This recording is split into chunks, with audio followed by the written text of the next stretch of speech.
Ladies and gentlemen, good day and welcome to the Jammu and Kashmir Bank Q1 FY22 earnings conference call hosted by ICICI Securities.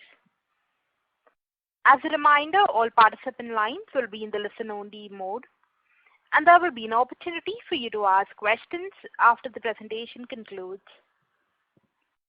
Should you need assistance during the conference call, please signal the operator by pressing star then 0 on your touch-tone phone.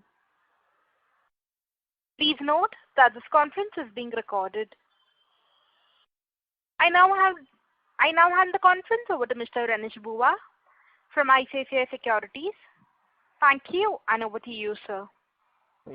Thanks, Lizan. Hello and good afternoon, everyone, and welcome to the Jammu and Kashmir Bank Q1 FY22 earnings conference call. From the management team, we have with us Mr. R.K. Chibbar, Chairman and Managing Director, Mr. Arun Gandotra, Executive President, Credit and Central Banking Operations, Mr. Sunil Gupta, Executive President, Strategy, Information Technology, Government Banking, Treasury and Subsidiary Management, Mr. Rajni Saraf, CFO, Mr. Karanjit Singh, Special Secretary to CMD, Mr. Saeed Rais, President, Credit Monitoring, and Mr. Altaf Kira, CRO. We will start with the opening remarks and then open the floor for Q&A. I would like to thank the management team for giving us the opportunity to host the Q1 FY22 earnings call. I will now hand over the call to Mr. R.K. Chibbar for opening remarks. Over to you, sir. Thank you, Mr. Dua. A very good afternoon and a very warm welcome to all the participants. This year has begun on a promising note. Despite the asset quality woes on account of COVID second wave, resulting in a staggering pro forma NPA figure of about 4,600 crore, the bank managed to restrict the slippage to below 1,000 crore and culminate the previous financial year with exceptional Q4 result. All this was managed in a very short period, just 1 week to be precise, after the Honorable Supreme Court revoked the status quo on unethical classification on 23rd of March 2021. This was the highlight of the March quarter result, as we were able to elevate the apprehension of the investors by curing most of the portfolio and keep the slippage well within the assertion we had made to you in our previous call. Sorry to interrupt. Sir, we are not able to hear you clearly. Can you come a little more closer to the mic?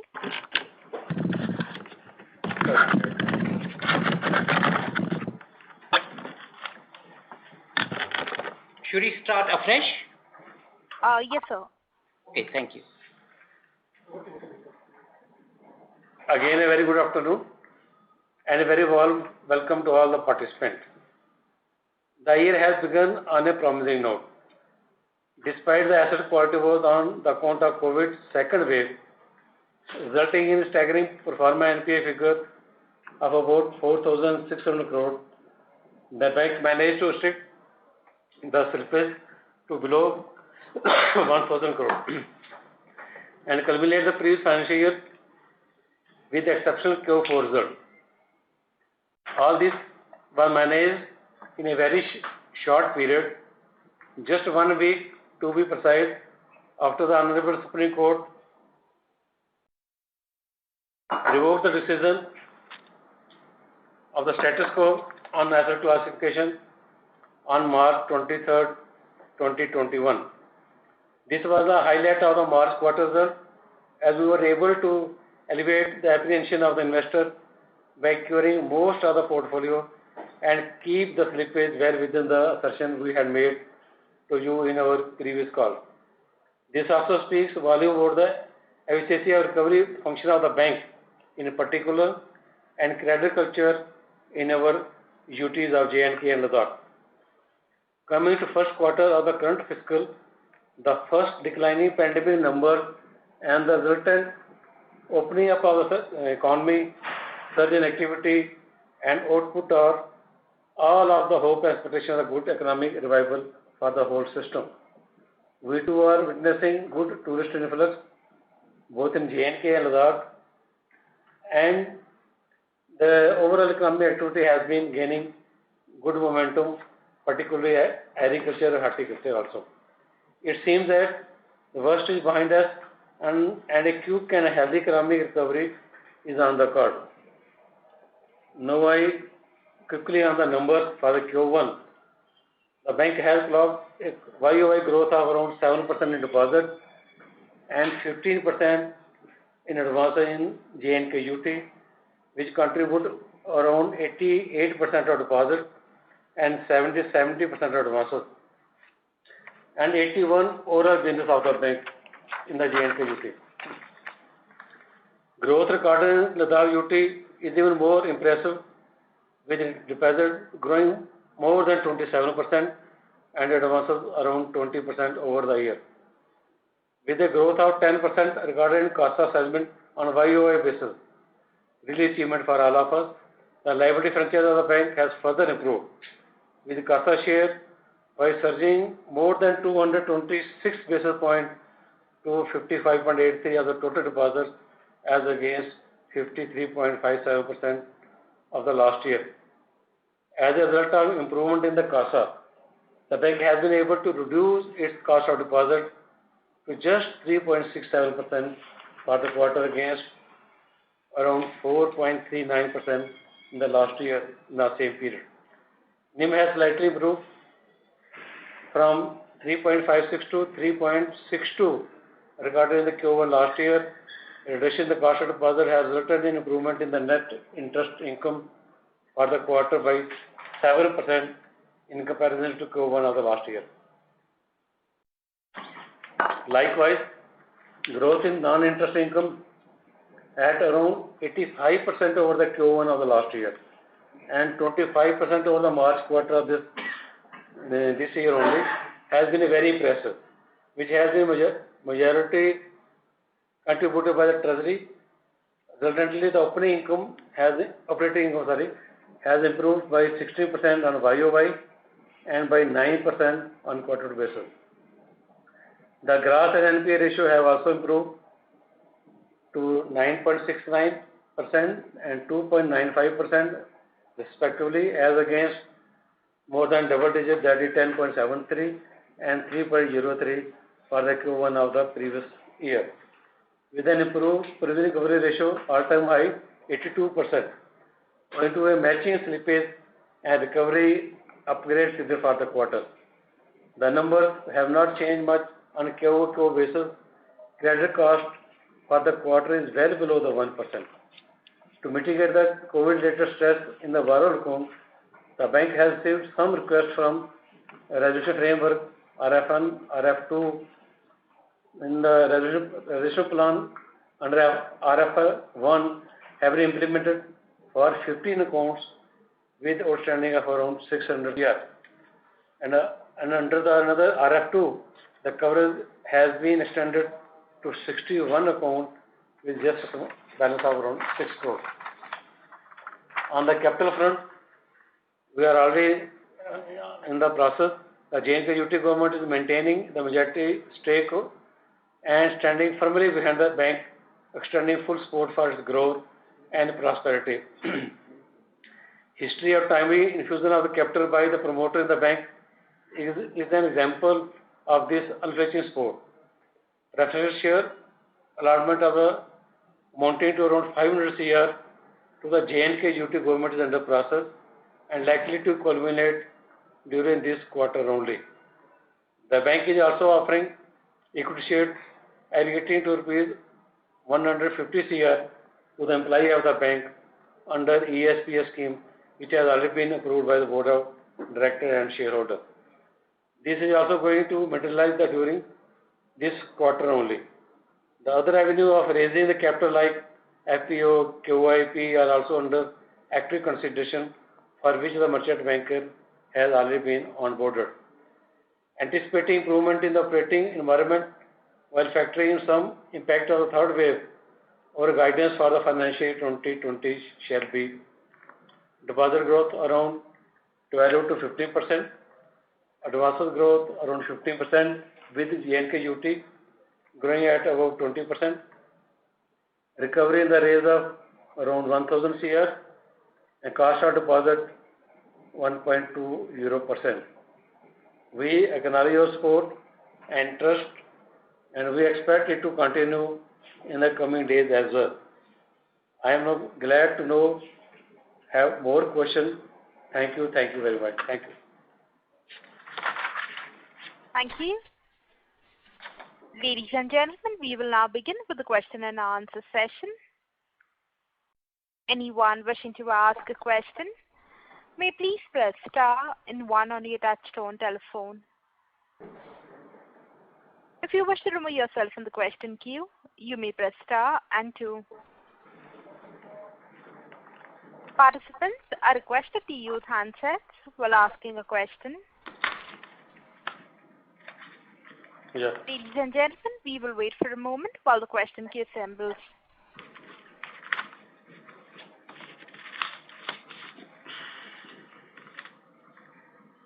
The first question is on the line of Manish Ostwal from Nirmal Bang. Please go ahead. Yes, sir. Thank you for the opportunity.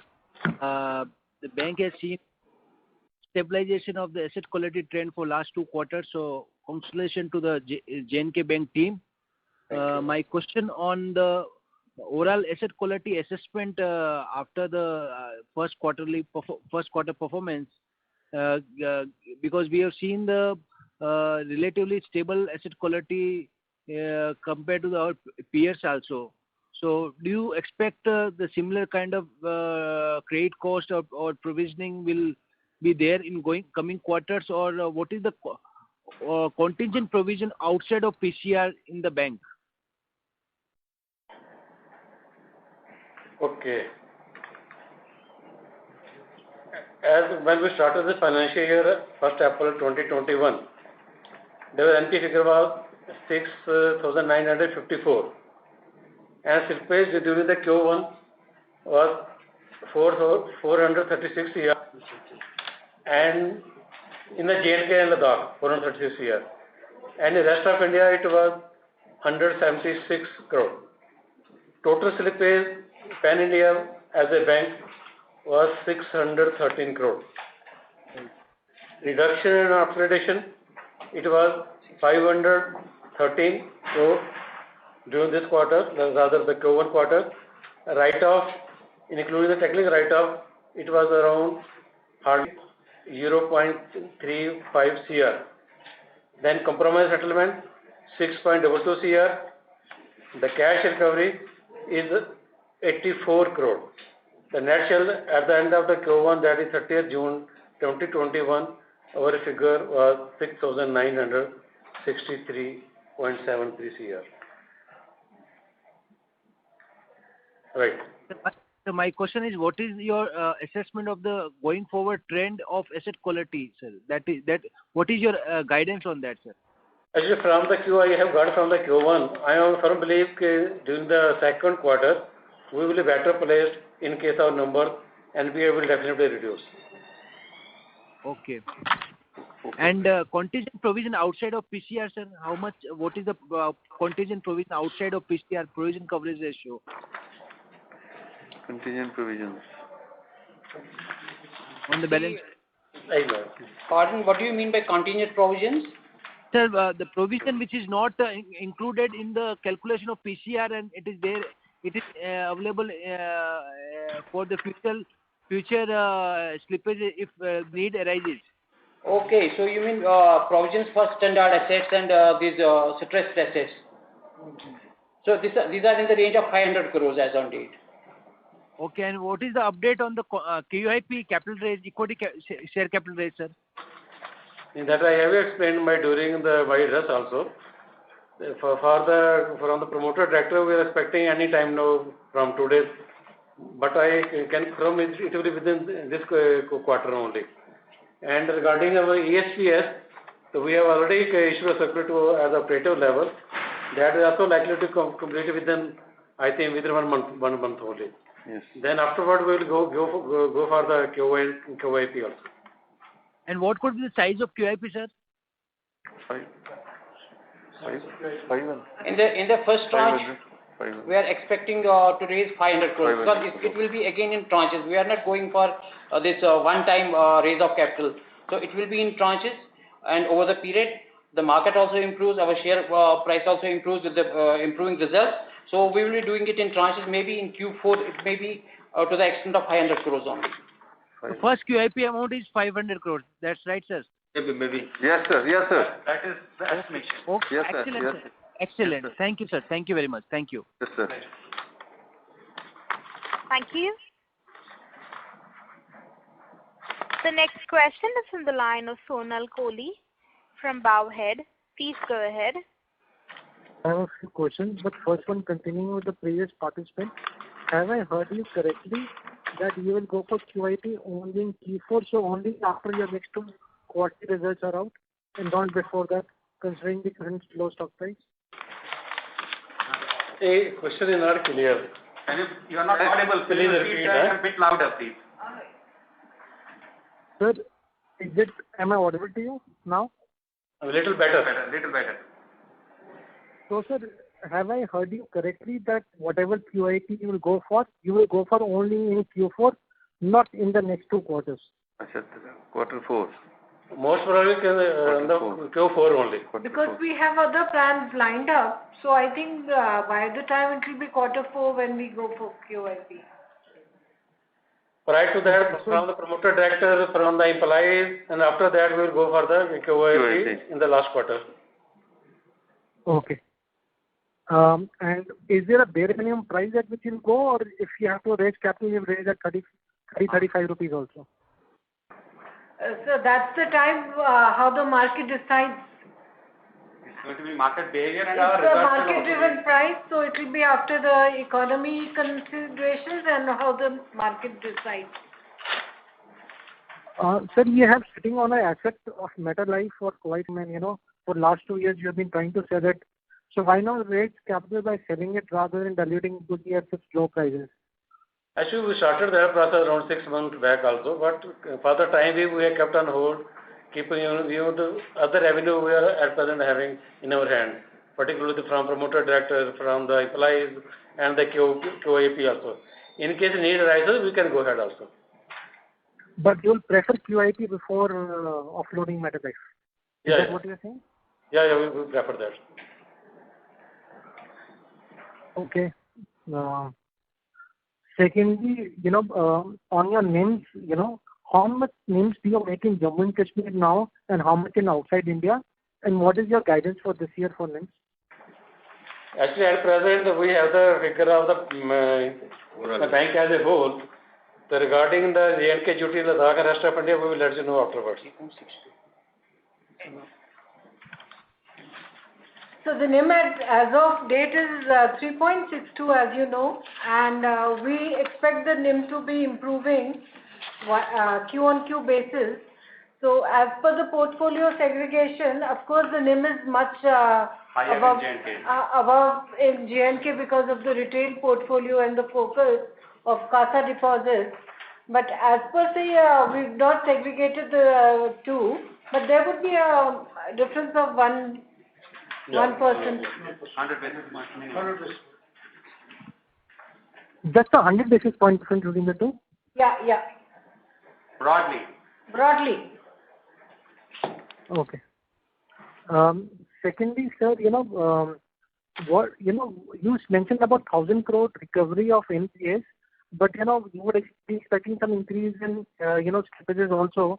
So overall, what is the increase in GNPA you see for the full year? Excluding write-offs? Actually, at present, for the entire year, I cannot foresee any figure because still there is more here and there coming from the wave order also, like that. But I can assure you, there will be no shock from our side because most of the large value borrower account we have already provided for in most of the accounts. Okay. And sir, what kind of credit cost are we seeing for this year based on the existing slippages?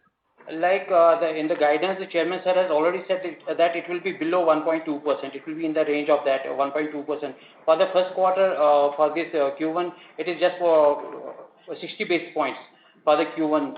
And going with the aging provisions that are required during the year, and maybe for additional slippage, for the purpose of additional slippages also that we are factoring in, it won't be beyond 1.2%. Sir, do we have an idea about the aging provisions required next year in terms of absolute value? 278 crores for next 3 quarters. 278. 278 CR, yes. And sir, would we have this number for next year as well? Around 500 plus. 500 crores next year. Okay. Sir, thirdly, your salary has further increased, and this is a trend for last 6-7 years. What is the reason for this continuous increase in salary? I'm comparing with all other banks, and why this is increasing, on a continuous basis. Secondly, considering we have been reducing your, outside Jammu and Kashmir exposure was 50-50, now it's 30-70, it will further decrease. Would you be shutting down your unprofitable offices or shifting people from there to Kashmir? Because, with your sharp decline in business outside Kashmir, would you see any benefit of restructuring on those branches, outside Jammu and Kashmir? Your second part of the question was not understandable. The first part we got it. Where is the increase in the salary? If I take it like that. So the second part of the question was, over last 2 years or in fact more, your share of loans from outside Jammu and Kashmir, rest of India, has been falling. And you further guided that this will continue to grow at a lower pace. You mentioned about 5% and I think 20% growth in Jammu and Kashmir and 5% in outside India. So in light of this, is there any plan to restructure the operations, to become more profitable, in the sense that close down your unprofitable branches, or at least reduce the manpower there, shift them to Jammu and Kashmir, because the size of the operations is continuously falling outside Jammu and Kashmir, while your cost structures may have been static? So I will say that the retail advances of the bank has shown a growth of almost 15.62% for the last 5 years. And the growth for the 2021 has been estimated at 15.54. So a moderate growth of around 16% in retail advances has been projected for the current financial year, for the next financial year 2022 also. But corporate advances, rightly said, we have as a part of the policy that we have not been focusing on corporate growth, which has seen a negative growth, average 5 years a negative growth of around 0.29 is a part of our policy making, and we have been focusing both in assets and liability, the retail focus. That has been the guiding force from the Board of Directors also. So a very moderate growth in our business plan, which has been approved by the Board of Directors to the PSUs and AAA rated company, has been estimated, sir. Regarding the decline in the overall portfolio of the rest of India, we got a repayment of around 1,300 crore during the Q1 only. But on the other side, to grow more, we are just focusing, as my colleague rightly stated, on the high-rated company, and in the future also, particularly in the Q3 and Q2, we are exploring possibility of the high-rated company. I would like to add here that what we are losing in rest of India, we are gaining in J&K UT and Ladakh UT. As per our this earnings update. My question was different. My question was, considering the fact that your outside Jammu and Kashmir operations are lower than what they used to be. Yeah, Sonal. Actually, we have already started this. Sonal. Yeah. We have already started this restructuring that you are talking about. Actually, we have closed down administrative offices in rest of India, 2 administrative offices, one in Bangalore and one in Mohali. And we have shifted from the corporate strategy to retail strategy. We have 120 odd branches over there. We are rationalizing this human resources also over there to reduce the employee cost over there. And again, we are focusing now on the retail strategy in rest of India. So we have already on that restructuring that you are talking about. Going by this, you are saying that the wage bill has been increasing. It's true that there were some components in the pay scale, and the board has also constituted a committee to rationalize the pay scale. There was one component that was actually over and above the IBA package, and the board has taken a call that it will be actually subsumed over the next 4-5 years. So they are actually, and there are a lot of retirements happening in the current year and the next year, some 700, 800 people. So those will be high cost employees going out, and that again will be taking our cost of this employee cost down. So there will not be any significant increase in the employee cost over the next 2-3 years. In fact, these may get reduced to some extent. Only increase may be happening on account of increments, that is annual increments, and maybe promotions. Otherwise, the employee cost will be coming down and it's getting rationalized. And the component that I am talking, it was dynamic previously. So with every increase in our basic pay, there was a proportionate increase in that component also. That has already been frozen by the board of directors. So they have already taken a call to rationalize the employee cost, and over the next 2-3 years, there will be a lot of improvement on this. Sir, but what is the reason why it's been growing in the last few years when no other bank has been growing at this kind of pace? I'm trying to understand the past. I understand your future guidance for next 4 years very far-fetched. But why in the last 3 years, just 4 years, your salary costs have been growing so much fast when your advances have not been growing? To that case. Exactly. So first is there was an impending wage revision. So we were providing for that every quarter during the last 2.5, 3 years, because it took 3 years for the IBA to settle that wage revision. So, but we were making provisions for that. So one part is that increase over that. During this quarter also, we have onboarded some more than 1,000 these fresh recruits. And now you may ask that why we have recruited people when our wage bill is already high. But we have to take care of the retirements happening. We have to keep resources available for the business to happen, for supporting. Yeah.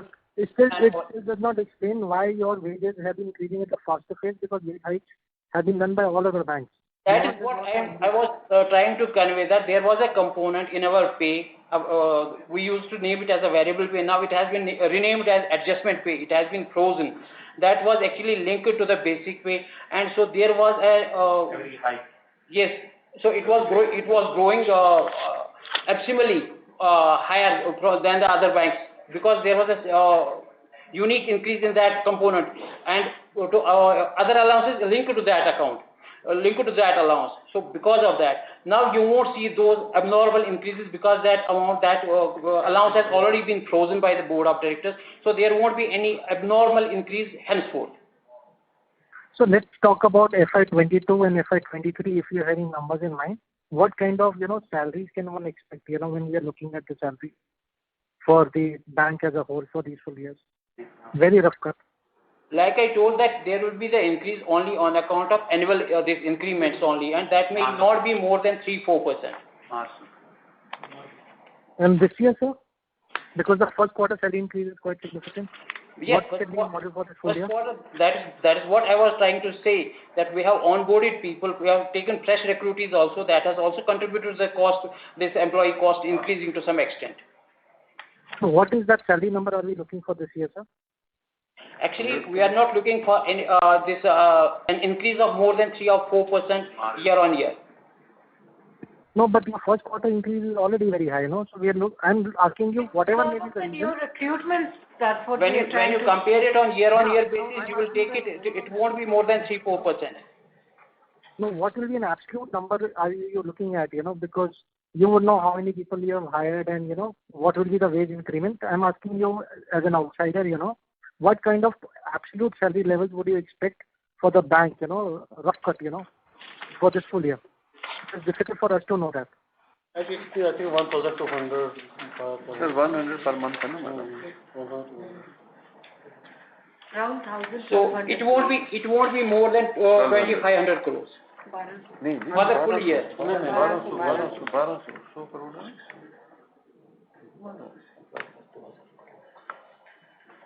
Sonal, are you getting me? Yes, I couldn't hear you, sorry. I said it won't be beyond 2,600 crores. And from next year, you're saying the increase will only be 3-4%? It will moderate. Is that what you said? I say it will moderate over the next 2-3 years. Okay. The retirements are happening. Okay, thank you so much. Right. Thank you. A reminder to the participants, anyone wishing to ask a question, may please press star and 1.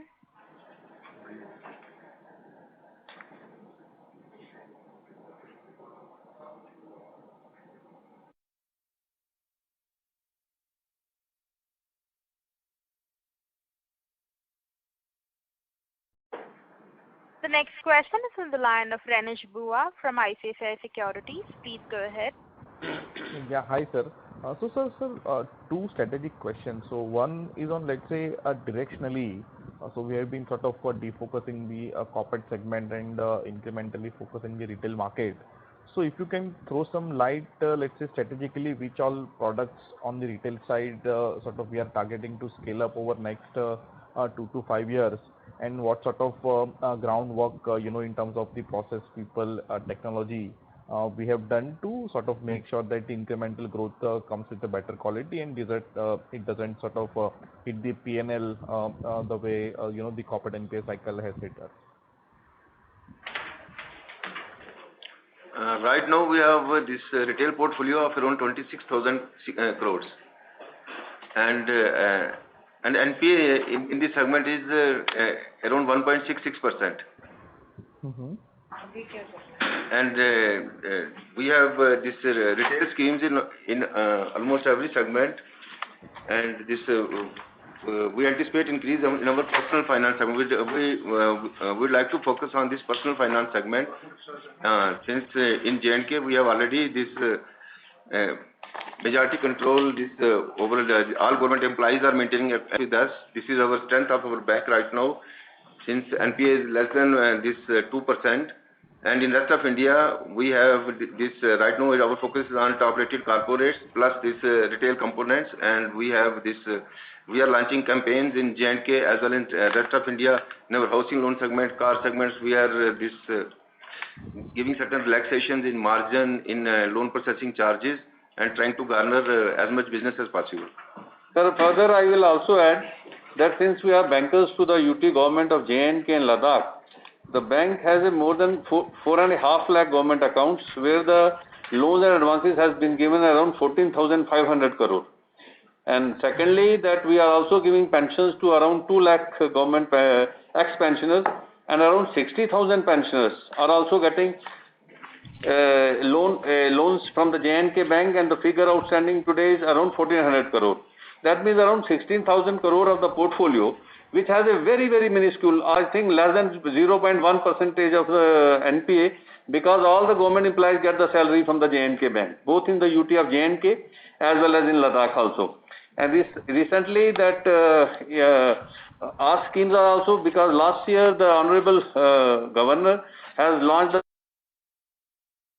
J&K bank was exclusive partner with the government and has sanctioned more than 20,000 cases to all the retail segments, in primarily the very small ticket size around 1 lakh, 2 lakh and 3 lakh retail segment loans were given, and it was huge success where we not only achieved the targets but exceeded the vision of the government of J&K also.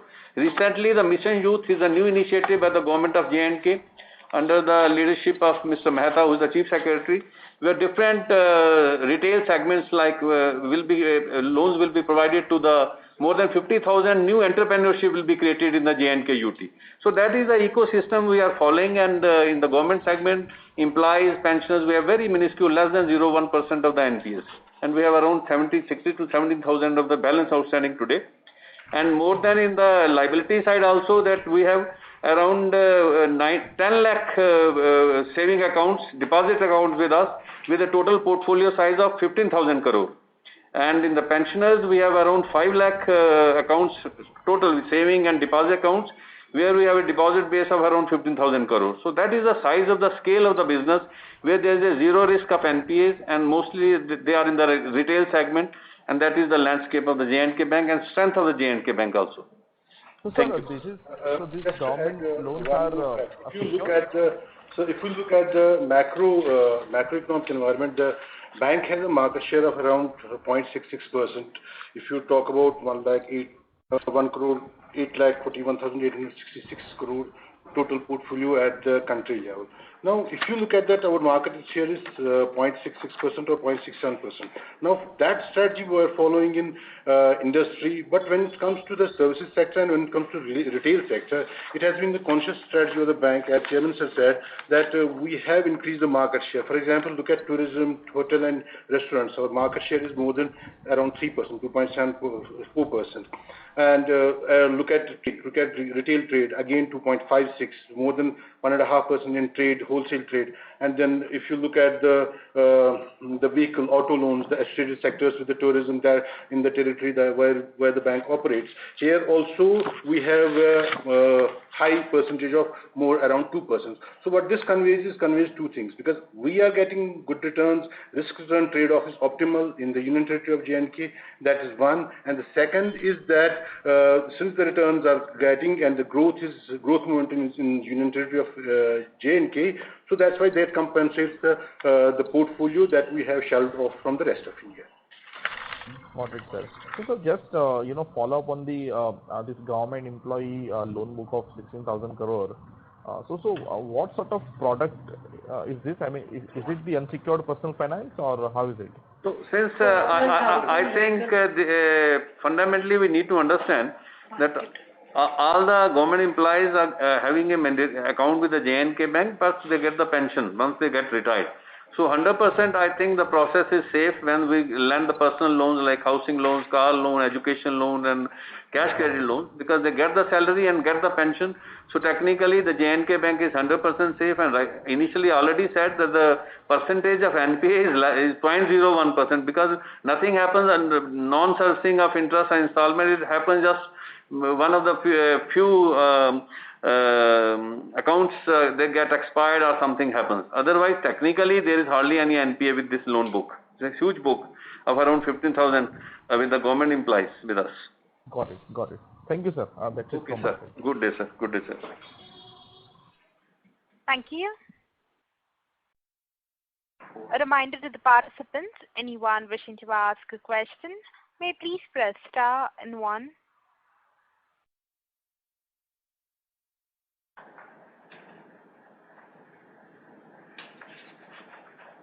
The next question is on the line of Sonal Kohli from Bowhead. Please go ahead. A couple of questions. Firstly, have you hired any management consultancy firm or any outside firm for help in restructuring of the operations or making the bank more efficient? No, sir. We didn't hire any management consultancy firm. We didn't hire any. Because yes. No. We didn't hire any consultancy firm. Sure. So secondly, as far as what are the kind of incentives the government is giving people to set up operations in Jammu and Kashmir? Is there any monetary incentive like saving on taxes or interest-free loans or interest subsidies over and above land, etc., being offered by the the government, so that Jammu and Kashmir revives? It's gone through Section 370, it's gone through COVID. So to revive the fortunes of the state, anything in particular which comes to your mind? Some industries were telling me there's a interest subsidy being given, so I'm not sure about the numbers. So your comments on this will be helpful. Talking on industry, no? Yeah, industrial package. Yeah. Actually, industry package, as you all know, is around 28,000 crore. And out of this, in different type of incentives, there is around 30%. That constitutes major encouragement for the establishment of the industry, and by that possible time, now the process of allotting the land to the entrepreneur has already been started. I think that would be started within 1 month or so. With the establishment of industry, the production and other things will definitely move up. Simultaneously, the employment and generation from the other income also. Sir, what is the interest subsidy component? Your voice wasn't clear. I couldn't hear it properly. Actually, this is the industrial package, 28,000 crores. So the modalities and the granularity of the scheme has not been out in the public domain so far. Once this is out, this can be shared with you. But then for the retail loans, like we have tie-ups with these commercial vehicle, and the government is providing where they are borrower, the new entrepreneurs who want to set up their ventures and who want to own those commercial vehicles to begin the living for themselves. There the government is actually giving subsidies and the seed capital also. So with the individual schemes, they are coming up with individual schemes. The government is coming with individual schemes, but the bank is the main partner which has tie-ups with the commercial vehicle producers and others. And there, the entrepreneur doesn't have to pay any upfront to some extent, up to 8 lakhs. there is no margin money requirement from his side or from the side of the borrower. So the government is actually paying seed capital and also bearing some cost of the interest also. So this will be scheme wise. And companies also give around 80,000 per vehicle. And the companies have also been asked, directed by the government to give this component, subsidy component of 80,000 rupees. So that will be in the down payment. So the borrower won't have to make down payment to that extent to the this commercial vehicle sellers. 10% is being contributed by government and 10% by vendors, concerned vendor, and 80% they are availing bank finance from the bank. And most of the sponsored schemes that are run by the government have a back-ended subsidy or interest subvention as well, in terms of capital subsidy and interest subvention on an ongoing basis. And that also forms a huge part of our income by way of subsidizing the total debt for the entrepreneurs.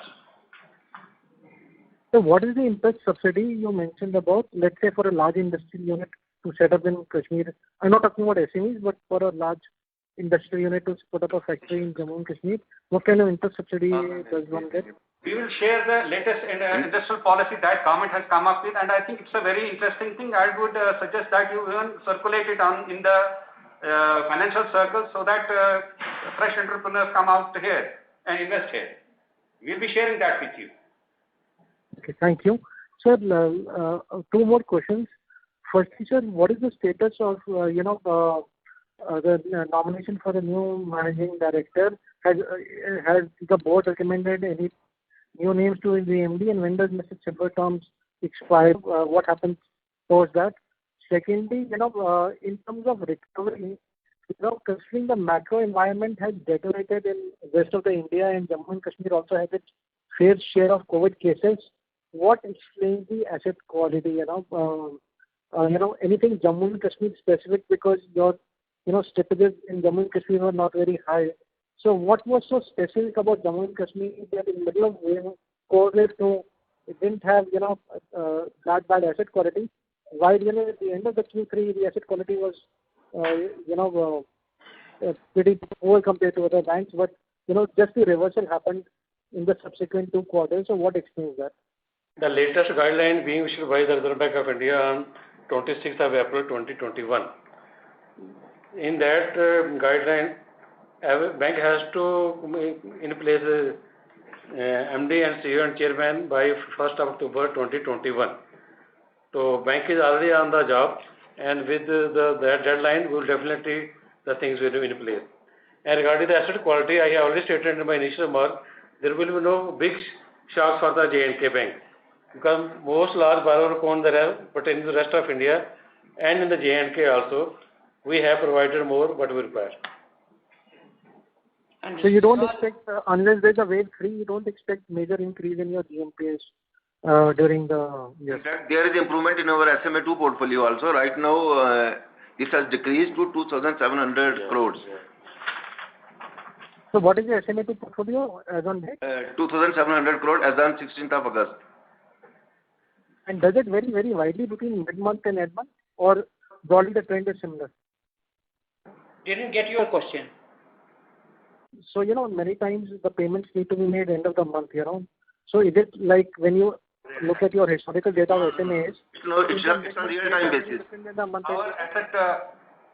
the asset classification is done on real-time basis, so the month-end question does not arise. So, on daily basis. Yeah. On daily basis. Yeah. So it will not be very different than this, even in the month-end, right? Account comes NPA on this more than 90 days. When overdues are more than 90 days, account becomes NPA, whether it is in between the month or end of the month. Because all banks have to comply with the RBI recent guidelines that there has to be real-time classification. And Sonal, actually, what has helped? Yeah, let me add here. What has helped us in maintaining our asset quality and improving over the June figures also, like our Executive President, Mr. Arun Sir said, that this SMA2 has come down from 4,700 crores to just 2,700 crores. So there's a reduction of 2,000 crores in just 1.5 months.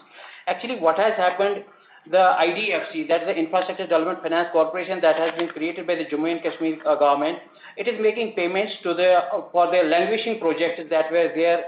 The payments of the contractors and the builders and others, they had been stuck in the system, these are getting released and these are actually flowing into the economy. Then there is a good tourist influx also. This is also helping in all associated sectors like the hotel industry, this transport and others. So everything actually is improving. That is what is actually helping us with improvement in our asset quality. This has actually helped us in our improvement in our asset quality. And sir, while your SMA 2 has reduced, has your NPAs increased or they are similar to what they were on 30th of June? Pardon, didn't get. NPAs. They are at same levels. We are not actually facing any fresh slippages as on date. Whatever is actually coming in this SMA 2 bracket, it is being cured immediately, promptly. But do you expect any package from Government of India or otherwise further for Jammu and Kashmir? Is anything expected? Like an intervention or something like this? Or like it happened last year? See, as I said, nothing is in offering apparently, but the industrial policy that has been put in place, that 28,000 crores to the industry as such as a package is going to be a huge thing. And it will have a money multiplier effect across the economy for J&K. So when will this start being implemented? Pardon, please repeat. When will this policy start getting implemented? It's already in place. It's already in place. We will share the policy with you. Policy document with you. Have you started any green shoots of it or it's too early because of the COVID, Actually, they have started the application from the entrepreneur for the allotment of the industry plots only. That is in the final stage.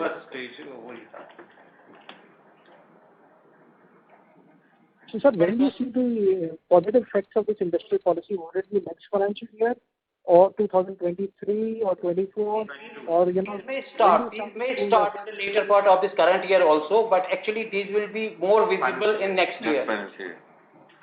And like we were talking about this SMA portfolio, the bank has started making provisions for the accounts that are actually appearing in the SMA, and we have already created a provision of about 50 crores for those accounts also. So for the citrus accounts also, we are actually creating more provisions. Sir, my humble request to you, don't be in a rush to raise capital. We are not in any hurry for this capital because as on date you see we have got a capital adequacy ratio of over 12%. The preferential allotment it is actually happening in next few days. There are just a couple of probably regulatory approval is required, so that will happen. That will again further improve our capital adequacy. The ESPS part, that will also, maybe we may not require the, like we had said, we will expect to go for the QIP of 500 crores in the last quarter. If our accruals are good for the year, we may not need to go for that also. We've all taken in the last quarter. Thank you. A reminder to the participants, anyone wishing to ask a question, may please press star and 1.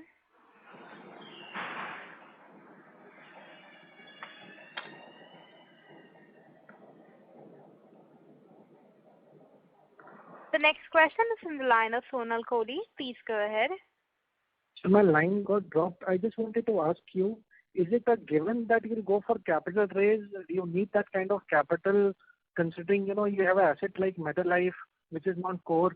Because, for the shareholders who have come at 140, diluting more and more, if you don't need the capital, early, below book value would be a negative, for you. So, till how long can you postpone this capital raise, or Q4 it is a given that you'll have to raise capital and you will not be selling MetaLife, Sonal, actually, MetLife is a cushion available to the bank which can be offloaded at any time. The board of directors were of the opinion that the market is improving and the bank would be in a position to get a better price for this, a better valuation for this. So they actually wanted us to defer this decision to our date when we may be getting a far better price. So actually, it has not been put off. This option has not been put off. This option remains with the bank, and at the ideal time, the right time, the bank may exercise this option also. And like I told earlier, the bank is not in a hurry to raise capital, go for dilution at these levels or at any level or lower than that. So we are expecting improved valuations for the bank, and only after improved valuation will we be going to the market. Sure. Do you have any land assets which are undervalued which you can sell also? Like extra buildings in Bombay or any other thing? No. We are not selling any of our fixed assets. Okay. So it will be basically through equity route only, and if the market conditions improve, then for Metallife as well. Yes. Okay. Thank you so much. Thank you. Thank you. A reminder to the participants, anyone wishing to ask a question, may please press star and 1.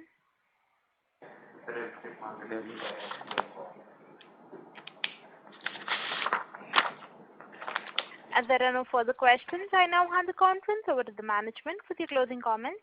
Sure.